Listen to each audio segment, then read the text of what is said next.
հետո վալինելու այդ իշխանությունը, որ գան ու ասեն վերջ մենք տրիպը փակում ենք, դա անմեղսունակության հասնող գործողություն, դա հնարավոր չի, որովհետև Միացյալ Նահանգները եթե եկել է այստեղ, ինքը չի եկել, որովհետև Մակունցը եւ պարոն Փաշինյանը մի այլ տեսակի մեծ քաղաքականության են վարել, հա, տենց գիտակից քաղաքականություն են վարել եւ հաղթել են այդ բանակցություններում եւ կարողացել են այստեղ հրավիրել Միացյալ Նահանգներին։ Միացյալ Նահանգները եկել է, որովհետեւ ինքը այստեղ հետաքրքրություններ ունի։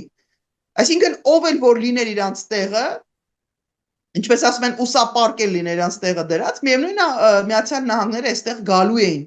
Եվ հետեւաբար դա ոչ իրանցից է կախված այստեղ գալ գնալը։ Հիմա դետալները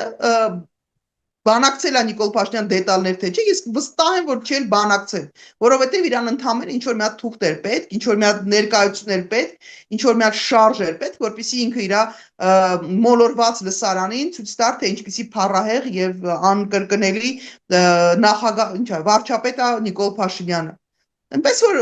ես վստահ եմ, որ ով էլ որ լինի իշխանության, ինքը շարունակելու այդ պրոյեկտները իրականացնել, բայց դետալների մասին իհարկե խոսելու կարիք ու անհրաժեշտություն կա, որովհետև իսկապես մեր ինքնիշխանություն ինչքան էլ խոսեն, եթե 1000 անգամ էլ այդ փաստաթղթերում գրեն ինքնիշխանության պահպանման պայմաններում, ակնհայտ է, չէ՞ որ մենք խնդիրներ ունենք այդ հարցում։